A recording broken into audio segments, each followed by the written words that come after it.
Hello పిల్లలు, ఎలా ఉన్నారు? నేను మీ Hindi Guru Naresh Kumar and welcome to our channel Hindi Guru NK. ఈరోజు ఈ వీడియోలో మనం రిమ్ఝిమ్ 3 అంటే NCERT third class textbook నుండి పార్ట్ 6 సిక్స్త్ లెసన్ టిప్ టిప్ వా అనే లెసన్ అయితే చదువుకుందాము. సో ఈ లెసన్ని నేను 2 పార్ట్స్లో రికార్డ్ చేయడం అయితే జరిగింది. పార్ట్ 1లో మీకు నేను రీడింగ్ అండ్ ఎక్స్ప్లెనేషన్ అనేది చెప్తాను, అండ్ నెక్స్ట్ పార్ట్లో మనం ఎక్సర్సైజ్ పార్ట్ అనేది చెప్పుకుందాం. Okay, so let's get in to the lesson. టిప్ టిప్ వా. ఉత్తరప్రదేశ్కి లోక్ కథ అంటే ఉత్తరప్రదేశ్ యూపీ నార్త్ ఇండియాలో ఉంది. ఆ స్టేట్లో యొక్క లోకకథ. లోకకథ ఏంటి? Famous story, one of the famous story. లేదు అంటే మనం జానపద కథలు అని చెప్పుకుంటాం కదా, సో అక్కడ లోకల్గా జరిగిన వాటిని కథలుగా చెప్పుకునేదాన్ని కూడా లోక్ కథ అని అంటారు. లైక్ మనం 4th లెసన్ బహదూర్ బిత్తో చదివాము, అది పంజాబీ లోక్ కథ. అలాగే ఇది ఉత్తరప్రదేశ్కి లోక్ కథ. పార్ట్ 6 టిప్ టిప్ వా. ఏక్ థీ బుడియా. ఒక ముసలమ్మ ఉండేది. బుడియా అంటే ఎవరు? ముసలమ్మ అంటే ముసలాళ్ళు, ఓల్డ్ లేడీ. బుడియా అంటే ఓల్డ్ లేడీ. బూడా అంటే ఓల్డ్ మ్యాన్. ఓకే, సో బుడియా అంటే ఓల్డ్ లేడీ అని ఇక్కడ పైన పెన్సిల్తో అయితే రాసుకోండి. ఉస్కా ఏక్ పోతా థా. పోతా అంటే ఎవరు? మనవడు. మనవడు అంటే ఈ ముసలాం ఎవరైతే ఉందో వాళ్ళ కొడుకు. సో పోత. అదే కూతురు వాళ్ళ కొడుకు అయితే నాతి అవుతాడనమాట. సో ఉస్కా ఏక్ పోతా థా. మనం తెలుగులో కామన్గా ఇద్దరిని కూడా మనవాళ్ళనే పిలుస్తాము. అటు కూతురు కొడుకుని, ఇలా కొడుకుని ఇద్దరిని కూడా మనవడు అనే పిలుస్తాము. కానీ హిందీలో కొడుకునైతే పోతా అండ్ కూతురు కొడుకునైతే నాతి అని పిలుస్తారు. సో ఉస్కా ఏక్ పోతా థా. पोता रोज रात में सोने से पहले దాదీ సే కహానీ సుంతా. ఆ మనవడికి ఒక అలవాటు ఉంది. ఏంటి? రోజ్ రాత్కో సోనే సే పెహలే అంటే ప్రతిరోజు నైట్ నిద్రపోయే ముందు కథ అయితే వింటాడనమాట. ఎవరి దగ్గర నుంచి? వాళ్ళ నాయనమ్మ దగ్గర నుండి. వాళ్ళ నాయనమ్మ కథ చెప్తేనే ఈ అబ్బాయి అనేది నిద్రపోతాడు. ఎవరు? ఈ మనవడు. దాది రోజ్ ఉసే తరహ్ తరహ్కి కహానియా సునాతి. ఆ నాయనమ్మ కూడా ప్రతిరోజు తరహ్కి అంటే రకరకాల కహానియా అంటే స్టోరీస్, కథలైతే చెప్పేది. ఏక్ దిన్ ముసలాధార్ బారిష్ హుయి. ఒకరోజు ముసలాధార్ అంటే నాన్ స్టాప్గా, అంటే అన్స్టాపబుల్ అంటారు కదా, ఇక మొదలైందంటే ఇప్పుడప్పుడే అవ్వదు అని రోజు మొత్తం కురిసే వర్షాలు కూడా ఒక్కోసారి మనకు కురుస్తూ ఉంటాయి. సో దాన్ని ముసలాధార్ బారిష్ అని అంటారు. సో అలాగ ఒకరోజు వర్షం వస్తూనే ఉంది కంటిన్యూస్గా. ऐसी బారిష్ పెహలే కభీ నహీ హుయి థీ. ఇలాంటి వర్షం ముందెప్పుడు కూడా అవ్వలేదు అసలు ఆ ప్లేస్లోని. సారా గాంవ్ బారిష్ సే పరేషాన్ థా. మొత్తం ఊరు మొత్తం కూడా ఆ వర్షానికి చాలా పరేషాన్ అంటే చాలా ట్రబుల్ అవుతున్నారు, చాలా ఇబ్బంది పడుతున్నారు అనమాట. బుడియాకి झोपड़ी में पानी जगह जगह से टपक रहा था. బుడియాకి झोपड़ी అంటే झोपड़ी అంటే ఏంటి? హట్. ఇంగ్లీష్లో హట్ అంటారు, తెలుగులో గుడిసె అంటాం కదా, మన పూరిల్లు. సో దానిలో ప్రతి చోట నుంచి, వేరే చోట్ల నుంచి నీళ్ళు అనేవి డ్రాప్ అవడం స్టార్ట్ అయినాయి. రన్నింగ్ వాటర్ అనమాట. ఎందుకలా? ఈ పూరింటి పైన, పూరిల్లు ఏదైతే ఉంటుందో దానిపైన తాటాకులు కానీ గడ్డి కానీ అదేసి కప్పు తయారు చేస్తారు కదా, అంటే రూఫు. మనకు సిమెంట్ బిల్డింగ్ లాగా సిమెంట్ ఉండదు. సిమెంట్ ఉంటే లీకేజెస్ ఉండవు. సో ఇక్కడ గడ్డి, ఈ తాటాకులు ఇవి ఉండడం వల్ల పైన రూఫ్ అనేది లీక్ అవ్వడం స్టార్ట్ అయ్యింది. సో అది చాలా ఎక్కువగా అవుతుందన్నమాట. ఎలా అవుతుంది? Tip tip tip tip. ఆ వర్షం నీళ్లు టిప్ టిప్ టిప్ టిప్ అని పడుతున్నాయి.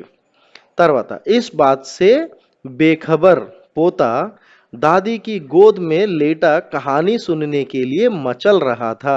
అంటే ఇప్పుడు ఈ పోత మనవడు ఎవరైతే ఉన్నారో ఆ మనవడు చిన్న పిల్లవాడు కదా, సో అతనికి తెలీదు వర్షం అంటే ఏంటి, దానివల్ల ట్రబుల్స్ ఏంటి, ఇవేం తెలియదు. సో ఏమీ తెలియని ఆ మనవడు నాయనమ్మ ఒళ్ళో వెళ్ళి తల పెట్టుకుని అలా పడుకుని మచల్ రహాత అంటే ఏంటి? అలమటిస్తున్నాడు. ఎప్పుడెప్పుడు నాయనమ్మ కథ చెప్పుద్దా? ఏంటి ఈరోజు ఇంకా కథ చెప్పలేదు? ఏంటి ఈరోజు ఇంకా కథ చెప్పలేదు? అని చెప్పి ఓ తెగ కింద మీద ఆలోచిస్తూ ఉన్నాడనమాట. ఓకే. సో బుడియా ఖీంచ్ కర్ బోలి. ఖీంచ్ కర్ బోల్నా. ఖీంచ్ కర్ అంటే ఏంటి? చిడ్కర్ బోల్నా అంటే చిరాకుగా. ఆల్రెడీ వర్షం వచ్చి ఇల్లంతా చిరాకుగా ఉండడం వల్ల నాయనమ్మకు ముందు నుంచే చిరాకుగా ఉంది అంతా. ఇబ్బందిగా ఉంది. అందులోకి ఇప్పుడు మనోడు స్టోరీ చెప్పు, కథ చెప్పు అనేసరికి ఇంకా చిరాకొచ్చి చిరాగ్గా ఇలా పెట్టి ఫేస్ అన్నది. అరే బచ్వా, కా కహాని సునాయ్. ఓరి పిల్లవాడా, నీకు ఈ టైంలో కథలేంట్రా చెప్పేది అని చెప్పి గింజుకుని అంటే చిరాకు పడి చెప్పింది. ఈ టిప్ టిప్ వాసే జాన్ బచే తబ్ నా. ఈ టిప్ టిప్ నుంచి బతుకు బాగుంటాయి కదా అప్పుడు నీకు చెప్పేది కథలు అన్నది. అప్పుడు మనోడికి టిప్ టిప్ అంటే ఏంటో తెలియదు కదా, ఇలా అడిగాడు. పోతా ఉట్కర్ బ్యాట్ గయా. మనోడు ఒక్కసారిగా లేచి కూర్చొని ఉస్నే పూఛా, దాది ఏ టిప్ టిప్వా కోన్ హే. లేచి కూర్చుని ఇలా అడుగుతున్నాడు. ఎలాగా? నానమ్మ, ఈ టిప్ టిప్వా ఎవరు అని అడుగుతున్నాడు. టిప్ టిప్వా క్యా షేర్ బాగ్ సే భీ బడా హై. ఈ టిప్ టిప్వా అంటే షేర్ అంటే సింహము, ఏ బాగ్ అంటే పులి, సింహాలు పులుల కంటే కూడా పెద్దదా టిప్ టిప్వా అంటే అని అమాయకంగా అడుగుతున్నాడు అనమాట. దాది ఛత్ సే టపక్తే హువే పానీ కి తరఫ్ దేక్కర్ బోలి. అంటే అప్పుడు నాయనమ్మ పైనుంచి కారుతున్న నీరుని చూసి, ఆ చుక్కల్ని చూసి ఇలా అంటుంది. ఎలాగా? హా బచవా, నా షేర్వా కే డర్, నా బాగ్వా కే డర్, డర్ తడర్ టిప్ టిప్వా కే డర్. అవునురా పిల్లోడా, ఏ సింహం అంటే భయం లేదు, పులన్నా కూడా భయం లేదు, కానీ టిప్ టిప్పా ఉంది చూడు, ఇదంటే అమ్మో సచ్చేంత భయం అని చెప్పి దేన్ని చూసి అంటుంది? ఆ పైనుంచి కారుతున్న డ్రాప్లెట్స్, ఆ చుక్కల్ని చూసి అలా చెప్తుంది. संयोग से मुसीबत का मारा एक बाघ बारिश से बचने के लिए झोपड़ी के पीछे बैठा था. సంయోగ్ అంటే ఏంటి? కోఇన్సిడెన్షియల్లీ అంటే కోఇన్సిడెంట్, అనుకోకుండా ముసీబత్ కా మారా అంటే ఆల్రెడీ చాలా దిక్కుతోచని పరిస్థితుల్లో ఇబ్బంది పడుతూ ఒక బాగ్ అంటే ఒక పులి, ఇదిగో ఇక్కడ పిక్చర్ ఉంది కదా, ఒక పులి అయితే వర్షంలో నుంచి తనను తాను కాపాడుకోవడానికి వాళ్ళ జోపుడి అంటే వాళ్ళ గుడిసె వెనకాల, వాళ్ళ పూరిల్లు వెనకాలే కూర్చునైతే ఉంది. బేచారా బాగ్ బారిష్ సే ఘబరాయా హువా థా. ఆల్రెడీ వర్షంతో వణుకుతూ ఉన్నాడు. ఏంటది? ఈ పులి.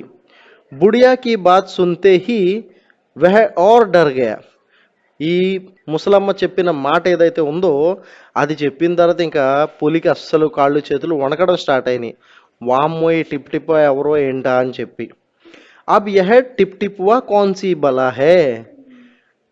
బలా అంటే ఏంటి? ఇదేం కొత్త కష్టం రా నాయనా అని చెప్పి. జరూర్ యహ కోయి బడా జాన్వర్ హే. తప్పకుండా ఇదేదో నాకంటే కూడా పెద్ద జంతువు అనమాట. తబీ తో బుడియా షేర్ బాగ్ సే జాదా టిప్ టిప్వా సే డర్తీ హే. అందుకే కదా ముసల్ది కూడా చెప్పింది, సింహాలు పులుల కంటే కూడా నాకు టిప్ టిప్వా అంటేనే ఎక్కువ భయము అని చెప్పి ఈ పులి అయితే తన మనసులో తాను అనుకుంటుంది. ఇసిసే పెహ్లే కి బాహర్ ఆకర్ వహ ముజ్ పర్ హమ్లా కరే. ఆ టిప్ టిప్ వచ్చి నా పైన హమ్లా అంటే అటాక్ అంటే దాడి చెయ్యక ముందే, ముజే హీ యహా సే భాగ్ జానా చాహియే, నేనే ఇక్కడి నుంచి పారిపోవడం కరెక్టు అని ఆలోచిస్తుంది. బాగ్ నే ఐసా సోచా और झटपट वहां से दुम दबाकर भाग गया. ఆ పులి అలా ఆలోచించంగానే అసలు ఇమ్మీడియట్లీ అక్కడి నుంచి లేచి పారిపోయింది, భయంతో పారిపోయింది అనమాట. దుమ్ దబాకర్ భాగ్జానా అంటే భయంతో పారిపోయింది. ఉసి గావ్ మే ఏక్ ధోబీ రెహతా థా. అదే ఊర్లో ధోబీ అంటే ఎవరు పిల్లలు? వాషర్ మ్యాన్, మనకి బట్టలు ఉతుకుతారు కదా, రజకులు అంటారు లేదా చాకళ్ళు అంటారు. సో ఒక చాకలి అదే ఊర్లో ఉండేవాడు. వహ భీ బారిష్ సే పరేషాన్ థా. అతను కూడా వర్షంతో పరేషాన్ అంటే ఇబ్బంది పడుతున్నాడు. ఎందుకు? చాకళ్ళు ఎందుకు ఇబ్బంది పడతారు? వాళ్ళ ఉతికిన బట్టలు ఆరవు కనుక. సో నెక్స్ట్ ఏంటి? ఆజ్ సుబహ సే ఉస్కా గదా గాయబ్ థా. ఈరోజు ఉదయం నుండి కూడా గద అంటే గాడిద, డాంకీ, ఆ చాకలివాడి గాడిద అనేది కనిపించట్లా. ఎందుకు గాడిద ఉంది చాకలి వాళ్ళ దగ్గర అంటే, వాళ్ళు బట్టలు మూటలు మూటల్లా కట్టుకుంటారు కదా! సో, చాలా లాట్స్ ఎక్కువ ఉంటాయన్నమాట. ఎక్కువ బరువులు ఉంటాయి. సో, వాటిని ఈ గాడిదల యొక్క ఈ వీపు పైన తగిలించేసి నడిపిస్తారు. అందుకోసం వాళ్ళు గాడిదలను పెంచుకుంటారు. సో, ఆ గాడిద పొద్దున్నుంచి కనిపించట్ల. सारा दिन वह बारिश में भीगता रहा और जगह जगह गधे को ढूंढता रहा, लेकिन वह कहीं नहीं मिला. రోజంతా వర్షంలో తడుచుకుంటూ కూడా అక్కడ ఇక్కడ ప్రతి చోట తెలిసిన ప్రతి చోట ఆ గాడిద కోసం అనేది వెతుకుతూ ఉన్నాడు. ఎవరు? ఈ ధోబి. అప్పుడు ఇంటికి వచ్చాడు. ఇంటికి వస్తే ధోబీకి పత్ని బోలి, ఆ చాకలవాడి భార్య ఇలా అంటుంది, జాకర్ గాంవ్ కే పండిట్ జీ సే క్యూ నహీ పూछते, వెళ్ళి ఒకసారి ఊరు పంతులు గారిని అడగవచ్చు కదా, వే బడే జ్ఞాని హే, అతను చాలా పెద్ద జ్ఞాని, అంటే ఆయనకి చాలా ఎక్కువ నాలెడ్జ్ ఉంది, అన్ని మంచి చెడులు చెప్తాడు, భవిష్యత్తు చెప్తాడు అని చెప్పేసి ఈ భార్య అయితే అన్నది. ఆగే పీछे సబ్కే హాల్ కి ఉన్హే ఖబర్ రహతీ హే, వెనక ముందు అందరి గురించి కూడా మిగతా వాళ్ళకంటే అతనికే ఎక్కువగా తెలుసు. ఎవరికి? పంతులు గారికి ఎక్కువ తెలుసు అని ఈ ధోబి యొక్క భార్య అయితే ధోబితో చెప్పింది. నెక్స్ట్, పత్నికి బాత్ ధోబీకో జంచ్ గయి. భార్య చెప్పిన మాట ఎందుకో కానీ ఈ ధోబీకి కరెక్ట్ అని అనిపించింది. अपना मोटा लठ उठाकर वह पंडित जी के घर की तरफ चल पड़ा. अपना మోటా మోటా అంటే లావ్ అయిన, లట్ అంటే ఏంటి? లాఠీ. ఇదిగో చేతికర్ర అంటాం కదా, ఆ చేతికర్రని లట్ అంటారు, లేదా లాఠీ అని కూడా అంటారు. సో అదైతే తీసుకుని పండిత్ జీకే ఘర్ కి తరఫ్ చల్ పడా, ఈ పంతులు గారి యొక్క ఇంటి వైపుకి వెళ్ళసాగాడు. ఉస్నే దేఖా కి పండిత్ జీ घर में जमा बारिश का पानी उलीच उलीच कर फेंक रहे थे. ఉలీచ్ ఉలీచ్ కర్ ఫేంకనా అంటే ఏంటి? ఇంట్లో ఎప్పుడైనా ఎక్కడైనా మీకు సింక్ హోల్స్ లేకపోతే, అంటే వాటర్ బయటికి వెళ్ళే దారి లేకపోతే, అందులోకి ఇది గ్రామం, ఊర్లో ఇళ్ళు అలాగే ఉంటాయి. సో నీరంతా కింద ఫ్లోర్ మీద నిండిపోయినప్పుడు ఏం చేస్తారు? గిన్నెలు, బిందులు, గరిటలు, చెంచాలు ఏవి దొరికితే దాంతోటి ఈ నీళ్లు తోడి తోడి బయటికి విసురుతారు కదా, ఆ ఉలీచ్ ఉలీచ్ కర్ అంటే ఆ తోడి తోడి బయటికి విసరడం. ధోబీనే బేసబ్రీ సే పూచా, ఇక ఎవరి కష్టాలు వాళ్ళే కదా. ఆయనేమో పాపం అలా కష్టపడుతూ ఉన్నాడు. చూడండి, ఇంత పెద్ద బొజ్జ వేసుకుని, ఇంత లావుగా ఒళ్ళేసుకుని పంతులు గారు కష్టపడుతుంటే, ఈతగాడేమో నా గాడిద కనిపించట్లేదు అని చెప్పి బేసబ్రీసే పూచా, అంటే బేసబ్రీ అంటే ఇంకా ఆపుకోలేక అడిగేశాడనమాట. ఏమని? మహారాజ్ మేరా గదా సుబేసే నహీ మిల్ రహా హై. మహారాజా, నా గాడిద పొద్దున్నుంచి కూడా కనిపించట్లేదు, జరా పోతీ బాంచ్కర్ బతాయియే తో వహ కహా హై. జరా పోతీ బాంచ్కర్, పోతీ అంటే ఏంటి? అంటే ఆధ్యాత్మికంకి సంబంధించిన పుస్తకాలు, లైక్ పంచాంగాలు, లేకపోతే ఇంకేమైనా గ్రంథాలు, అవి ఇవి ఆధ్యాత్మికం అంటే స్పిరిచువల్ రిలేటెడ్ బుక్స్ ఏవైతే ఉంటాయో వాటిని పోతీ అని అంటారనమాట. సో పోతీ బాంచ్కర్ అంటే ఒకసారి పంచాంగం చూసి చెప్పండి మహారాజా, గురువు గారు, నా గాడిద ఎక్కడ ఉందా అని చెప్పేసి అడిగాడు అనమాట పంతులు గారిని. సో నెక్స్ట్ ఏమైంది? సుబహ సే పానీ ఉలీచ్తే ఉలీచ్తే పండిట్ జీ థక్ గయే థే. ఉదయం నుంచి కూడా ఈ నీళ్లు బయటికి తోడుకుని పంతులు గారు ఆల్రెడీ అలసిపోయి ఉన్నారు. ధోబీకి బాత్ సునీతో ఝుల్ఝా పడే और బోలే. ఇక ఈ చాకలివాడు ఈ ధోబి అడగనగానే ఎక్కడ లేని టెంపర్ అంతా వచ్చిందన్నమాట. పంతులు గారు ఒక్కసారిగా కోప్పడిపోయాడు అనమాట. ఉగ్రం వచ్చేసింది, ఆయన కోపం వచ్చేసింది, చిరాకు. ఇలా అన్నారు, మేరీ పోథీ మే తెరే గదే కా పతా టికానా లిఖా హై క్యా జో తూ ఆ గయా పూछने అని చెప్పి అడిగారు. అంటే నా పంచాంగంలో నీ గాడిద ఎక్కడ ఉందో, ఇప్పుడు దాని అడ్రస్ ఎక్కడో అవన్నీ రాసున్నాయి అనుకుంటున్నావా? ఇలాగ ఈ వర్షం వేళలో అడగడానికి వచ్చేసావు? అరే జా జాకర్ ఢూండ్ ఉసే కిసి గడై పోకర్ మే అనేసి అన్నాడు. పోయి ఎక్కడైనా ఏదైనా నూతులోనో గోతులోనో చూసుకో, ఎక్కడైనా పడుంటుందేమో అని చెప్పేసి తరిమేశాడు అనమాట. और పండిట్ జీ లగే ఫిర్ పానీ ఉలీచ్నే. ఆ మాట అనేసి ఇంకా మళ్ళీ ఆయన పని చేసుకోవడం మొదలుపెట్టాడు. ఎవరు? పండిట్ జీ, పంతులు గారు నీళ్లు తోడుకునే పనిలో పడ్డాడు.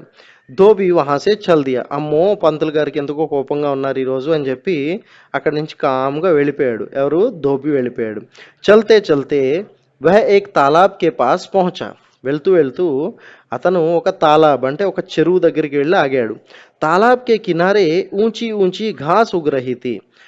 ఆ తాలాబ్ ఏదైతే ఉందో అంటే ఆ చెరువు ఏదైతే ఉందో దాని గట్టుపైన పొడవైన ఎత్తైన గడ్డి అనేది ఎదిగి ఉందన్నమాట.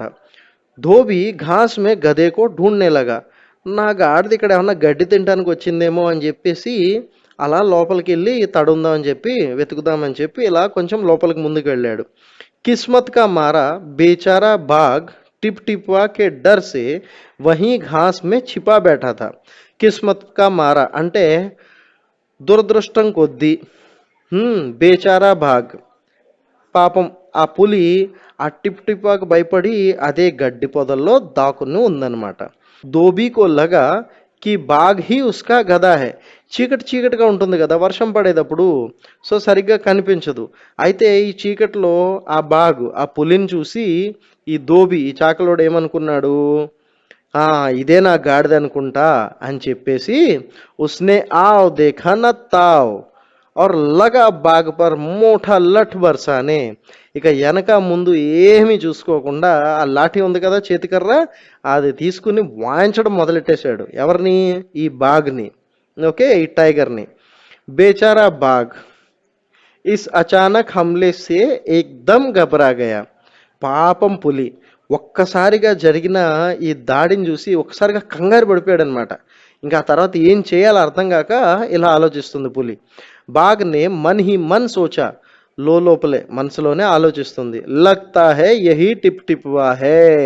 అమ్మో ఇదే టిప్ టిప్వా అనుకుంటా అని ఈ పులి మనసులో అనుకుంటుంది. మళ్ళీ పైకి చెప్తే ఇంకా గట్టి కొడతాదేమో అని. ఆఖిర్ ఇస్నే ముజే ఢూంఢ్ హీ లియా. చిట్ట చివరికి ఇది నన్ను ఎలా అయితే పట్టేసుకుంది. अब अपनी जान बचानी है तो यह जो कहे चुपचाप करते जाओ. ఇప్పుడు ఒకవేళ నేను నా ప్రాణాలు దక్కించుకోవాలంటే ఈ టిప్ టిప్ ఎలా చెప్పుద్దో నేను అలా చేసుకుంటూ పోవడమే మంచిది అని చెప్పి ఈ పులి తన మనసులో అనుకుంటుంది. నెక్స్ట్, ఆజ్ తూనే బహుత్ పరేషాన్ కియా హై. ఈ రోజైతే నువ్వు నన్ను చాలా ఇబ్బంది పెట్టావు అని ఎవరంటున్నారు? దోబి అంటున్నాడు. మార్ మార్ కర్ మే తేరా కచుమ్మర్ నికాల్ దూంగా. నిన్ను కొట్టి పిండి పిప్పు చేస్తా నిన్ను. ऐसा कहकर धोबी ने बाघ का कान పకడా. అలా అంటూనే ఈ పులి యొక్క చెవు అంటే గాడిద చెవు పట్టుకుని లాగుతారు కదా, సో పులిని కూడా గాడిద అనుకుని చెవు పట్టుకుని ఇలా లాక్కుంటూ తీసుకెళ్ళిపోతున్నాడు. और उसे खींचता हुआ घर की तरफ चल दिया. ఆ చెవు పట్టుకుని ఆ పులిని లాక్కుంటూ ఇంటి వైపుకి వెళ్ళసాగాడు. ఇప్పుడు చూడండి, ఇక్కడ ఒక విషయం మీకు అర్థమై ఉంటే, ధోబి అయితే అంటే ఈ చాకలవాడు ఎవరైతే ఉన్నారో వాడేమనుకుంటున్నాడు, ఇది నా గాడిద అని ధోబి అనుకుంటున్నాడు. పులి ఏమనుకుంటుంది, అమ్మో ఇదే టిప్ టిప్వా అని చెప్పి పులి అనుకుంటుంది. సో ఇద్దరు కూడా కన్ఫ్యూజన్లో ఉండి అర్థం కాక జరగనిస్తున్నారు. సో తర్వాత ఏం జరిగింది, బాగ్ బినా చూ చపड़ किए बीगी बिल्ली बना धोबी के पीछे पीछे चल दिया. ఆ పులి చుప్చాప్ అంటే కిక్కురు మనకుండా కామ్గా వెళ్ళిపోతా ఉంది. ఎవరు వెనకాల? ఈ ధోబి ఎక్కడ తీసుకెళ్ళిపోతే అక్కడ వెళ్ళిపోతుంది. ఎందుకు మళ్ళీ కొడతాడరా నాయన అని చెప్పి. घर पहुंचकर धोबी ने बाघ को खूंटे से बांध दिया और सो गया. ఇంటికి వెళ్ళాక ఈ ధోబి ఎవరైతే ఉన్నారో అతగాడు ఈ పులిని కూంట అంటే ఏంటి, మనం ఆవుల్ని బర్రెల్ని వేరే పశువుల్ని మేకల్ని వాటిని కడతాం కదా, ఒక కర్రపాతి దానికి తాడేసి కడతాము, కొంకమో ఏదో అంటారు. సో దానికైతే కట్టేసేసి ధోబి వెళ్ళి పడుకుండిపోయాడు. सुबह जब गांव वालों ने धोबी के घर के बाहर कुंटे से एक बाघ को बंधे देखा. తెల్లవారుజామున ఊరు ప్రజలందరూ కూడా ఏం చూశారు, అమ్మో ఏంట్రా బాబు ఈ ధోబి ఇంటి బయట కుంటేకి అంటే ఆ కొంకకి ఒక పులినే తెచ్చుకుని కట్టుకున్నాడరా నాయనా అని చెప్పి అందరూ ఏం జరిగింది? వాళ్ళ రియాక్షన్ ఏంటి? ఉన్కి ఆంఖే ఖులీకి ఖులీ రెహ గయి. వాళ్ళ కళ్ళు తెరిచినట్టుగా అలా ఉండిపోయినాయి. అంటే వాళ్ళందరూ అంత షాక్‌కి గురయ్యారనమాట. ఆశ్చర్యచకిత్ హో గయే. అంటే ఆశ్చర్యానికి గురైపోయారు. ఏంటి వాడు చూస్తే సీదా సాదాగా మామూలుగా ఒక గాడిదని పెంచుకుంటాడు. అలాంటిది పులిని తెచ్చుకొని కట్టుకున్నాడా అని చెప్పి రకరకాలుగా కబుర్లు చెప్పుకోవడం అయితే మొదలుపెట్టారు. సో పిల్లలు, ఇది మన పార్ట్ 6 టిప్ టిప్ యొక్క reading and explanation. So video నచ్చితే మీరు ఖచ్చితంగా లైక్ చేసి, షేర్ చేసి, అలాగే సబ్స్క్రైబ్ కూడా చేసుకోండి. మనం నెక్స్ట్ వీడియోలో ఎక్సర్సైజ్ పార్ట్తో మళ్ళీ కలుద్దాం. అప్పటి వరకు టేక్ కేర్. బాయ్ బాయ్ పిల్లలు.